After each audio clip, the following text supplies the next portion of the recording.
I believe in myself. I'll do this first try. Easy. I did first try the first time, so it'd be kind of embarrassing if I didn't the second time. So, you know, that's what we call setting a joke up.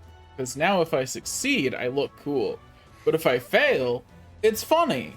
I have no idea how, like, specific or hard this actually is. Like, it felt super easy, but I don't know if I just played a lot of old PS2 games and therefore I'm used to this kind of BS, or if it's actually easy. We easily cleared it yet again. Well, hello again, Juna. Imagine us finding ourselves here a second time. Let's not forget, an old man later is going to tell me that this is the goodest boy and not actually a monster. I think it's really funny how different the length of their speeches is before they transform. Because Stroll did a full speech. My man did not shut up. It was a good speech though. He had a full speech. And then she has one line and then a couple more lines after she transforms. I've never been the type of person to actually look at streams myself. I watch a lot of edited content, but I never watch long form content like this. I just don't have enough time. I do not have enough time for the edited content I'd like to see.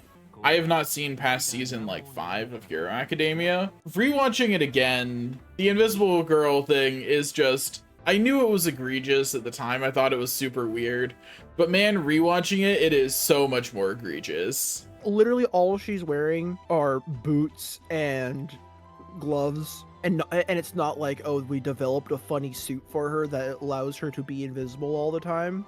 And just remember, they could just make a suit out of her hair. They literally did that for someone else. It is super weird that the author was like, no, she's got to be naked actually. And it comes up constantly. It is a constant drawback of her powers.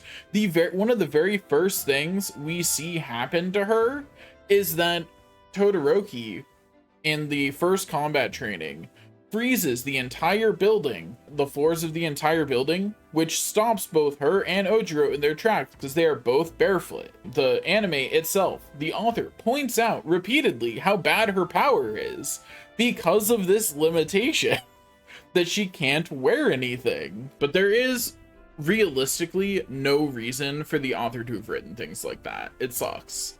There's no reason for the author to have written a lot of the female characters in the way that they are, but here we are. I know. I think the most egregious thing is that they could have just done it the whole time, and we know that because she has a suit that works with her as an adult. Well, this boss took 2 turns. Ooh, new record. Yeah, it lasted so long. The problem is the system and the fact that if you're not paying for something, you're the product. The money comes from somewhere, no matter what. It's this weird thing that happens with a lot of online services where people are like, yeah, this service, it's gonna stay free and they're never gonna monetize. And that's just like, it's never true. On a fundamental level, the way that tech companies exist in the modern sphere is that they have huge bundles of investment at first. They operate at a loss until they have a large enough user base to monetize. That's what every tech company has done for like 30 years at this point.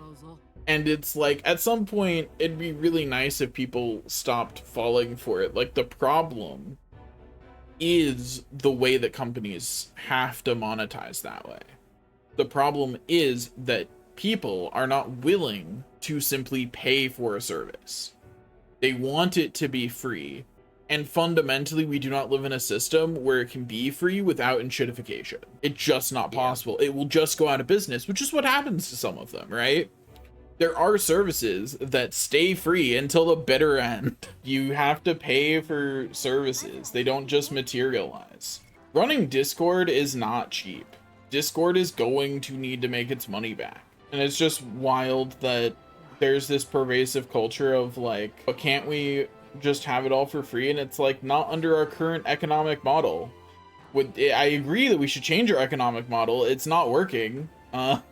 It's pretty shitty by a whole lot of metrics. You can't blame a company for like wanting to not close, because that is fundamentally what would happen if they just never charged for it.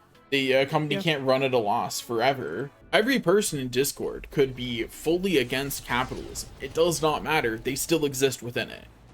right? They still can't keep the lights on. How does that quote go? There is no ethical consumption under capitalism. I just realized why I'm out of new laundry scenes. And it's because you probably can't do laundry with the girls. And then I internally went, no, that was a good choice. I don't want to see whatever weird ass laundry scenes they'd want to write for them. I would prefer that they just have normal, cute laundry scenes like the guys do.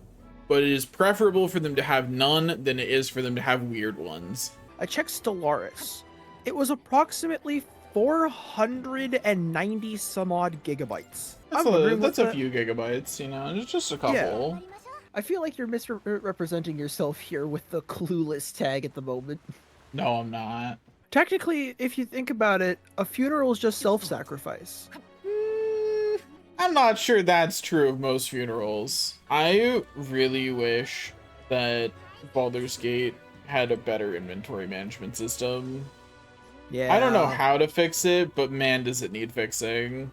So did we get engaged and we just don't know it? Who knows, man? Confused but ready to help. That's the best description of this protagonist a lot of the time. He's here to assist, whether he understands what's going on or not. Only good things happen in the Dragon Temple. Mini boss defeated in one turn. It didn't even get to go. Because it didn't deserve to. One might even say I have all the might. I think unscathed victories are one of those times, like any game that does the beating an enemy without getting hurt makes you better at fighting thing, which is a fairly common thing, right? Like a lot of games do that. It makes sense from a game design perspective that you would want that to be a thing, right? Because it encourages players to be exploring ways to cheese things, which is going to prevent them from relying on bad strategies for longer, right? You're training your players to be using their abilities. So that makes complete sense to me from a logical perspective, why it exists in most games. It kind of doesn't make sense from a what experience is point of view if you manage to defeat them that easily. What element is your magic? A yes. Yes to what? Yes, it hits you. Final Fantasy 13 lives so rent-free in my head. And I want to say that because right here, I lost control of my characters for the duration of that cutscene, in which I advanced halfway into this room. I immediately turned around to check behind me, going, I never trust a JRPG not to leave loot behind my characters. And the only reason I feel that way is Final Fantasy 13. Because in Final Fantasy 13, anytime you didn't have control of your characters, you better turn around because they did walk by treasure, I promise. And the funny thing is that, like, that's almost certainly also true of other games. Probably. Like, chances are pretty good that that is in fact true of other games. But Final Fantasy 13 is the only one I think of because that game lives in my head rent-free. Like, I think Final Fantasy 13 is an imperfect game, but it is not even in the bottom 5 for me of the Final Fantasy games I've played. I think my favorite Final Fantasy game is probably... Picking a specific favorite is hard. Okay, it's Final Fantasy 14, but I'm not counting the MMOs. But my favorite Final Fantasy game is probably 7? 10, it's either 7 or 10, with 9 coming in right behind them, but not actually beating either of them out. Do you think there's a ranked list for this? I could just take a break from playing, do a ranked list of this. Okay, Final Fantasy 2. This is going to be controversial. A game. Love that game. It's grindy in exactly the way my brain likes. I love that game. Final Fantasy 6, this is the start of S tier. Final Fantasy 7, I'm going to rate higher than 6, but it's still S tier. Final Fantasy 8, there's a good game in there somewhere. Anytime I've tried to play this game, it has not captured me. Final Fantasy 9, I definitely like more than 6. Final Fantasy 10, which side of 7 do I put it? That's the question. Final Fantasy 13, I'm going to say Final Fantasy 13 is probably the bottom of S tier for me. Final Fantasy 13 2, it gets bumped to the bottom of A tier just for that ending. It is very much the middle game of a trilogy, and boy does it feel like it. I really liked Lightning Returns a little bit more than I like Final Fantasy 13. So Lightning Returns is one of the few games that I actually played. I did not play another game until I beat it. Gameplay wise, Rebirth was one of my favorite games I've ever played. just gameplay wise. Loved that game. It's an open world game that I actually 100%ed and was like, oh, is there not more? I've never had that experience with an open world game. World of Final Fantasy. This game was adorable. I didn't do all that much extra stuff, but I did roll credits and I enjoyed my time all the way through rolling credits. And that's really, I think that's like what gets you into A tier for me on this list. This is my final list. There's just a surprising amount of Final Fantasy games I just haven't played enough to have an opinion on. I definitely thought there were less, but most of these are side games. Would not move anything on this list ever again. There we go. Now it's perfect. Our random tier list journey is come to an end. I have to swap back to metaphor. In most games, guarding is utterly pointless and is almost always a bad decision. I think Legend of Dragoon is the only turn-based game I've ever regularly guarded in. Look, if an ant isn't weak to fire, it's not an ant, in my mind. Look at you, you're a little baby. I'm a little baby man. Same age. I'm fairly confident that he's not going to really hurt me here. And my hubris has not come back to bite me yet. I mean, it will one day, but not today. Currently, Haizme has the debuff where when he attacks, he takes damage for it based on how much damage he deals. And I'm just gonna salute him as he sacrifices himself for the cause. I did forget that he does have the item that keeps him from dying once. So despite taking more than 1,000 damage for that, when his max health is 400, he lived. Just tank it. Fantasy is only fiction after all. Uh-oh. Let's talk about this, buddy. Let's talk about this. They don't want to talk about it. You know what, Haizme? You don't get XP, actually. You don't deserve it. Just because I don't leave the house doesn't mean I'm a NEET, you know? Yeah, I have employment.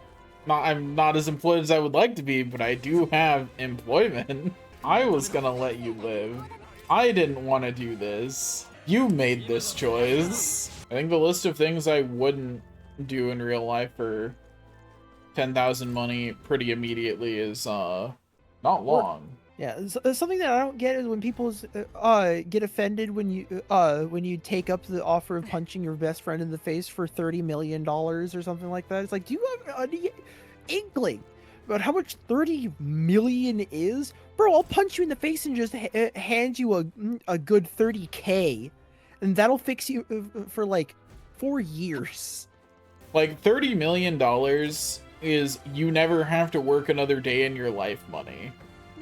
Yeah, that is. And not just money. you. That's enough fuck you money that you don't have to work.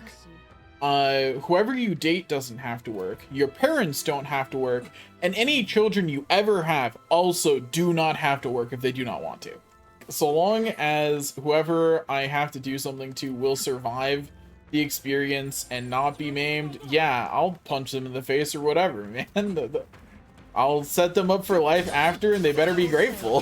Thanks for watching. See you next time. Bye-bye.